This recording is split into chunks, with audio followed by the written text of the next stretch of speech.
Unboxing. Oh, meja. Nak checking geng ni. Sekejap. Checking barang orang. Ada ke acik yang tengah Sol? Hai, sana letak satu sol. Ya. Kau ni agak apa kau ni? boleh pisang. Tak suka tengok muka budak-budak tu. Semudah ABC. Belagak yang kau. Semudah ABC.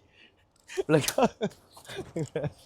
Dia orang hari-hari patutnya orang kalau kerjanya banyak kan, patutnya mau merungut ke apa kan. Ni budak-budak asyik nganjing bos Ijan dia. Bos jual apa ni, bos? Bos jual apa ni, bos? Kenapa mudah ni, bos?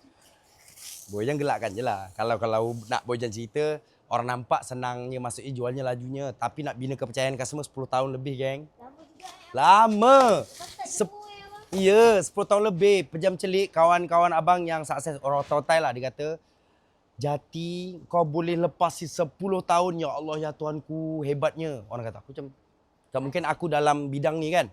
Sebab aku tahu macam mana customer nak, aku ikut kan. Kata, ya Allah, Jati nak lebih 10 tahun. Dalam Malaysia boleh dikategorikan beberapa orang je. Acik-acik yang biasa cakap lah, kawan-kawan aku yang bisnes dulu lah. Yang tengok aku mula kan. Dia kata, tengok customer, kawan-kawan aku sendiri pun beli dengan kau. Dia gitu lah. Sedih oh. Pun baru 8 tahun. Acik tadi naik Jati, 8 tahun. Oh, lama abang lagi lah. Lama lagi abang lah. Alhamdulillah. Acik tu share apa? Acik share. Kedainya dulu tak sebesar macam ni. Kecil je. Kedai acik. Ah, Kedai sekarang kat mana? Kedai kat mana? sekarang tak. Dah tak niaga? Dah tak. Itulah orang cakap. Oh, acik dulu niaga 8 tahun 8 tahun. Zaman muda-muda lah. Banyak peniaga Jati cakap, geng, Boy je syukur sangat. Banyak bekas-bekas peniaga Jati yang otai-otai zaman-zaman yang sebelum ni. Jumpa Boyan tau, ajar Boyan banyak benda. Tapi majoriti yang meniaga tak melebihi 10 tahun.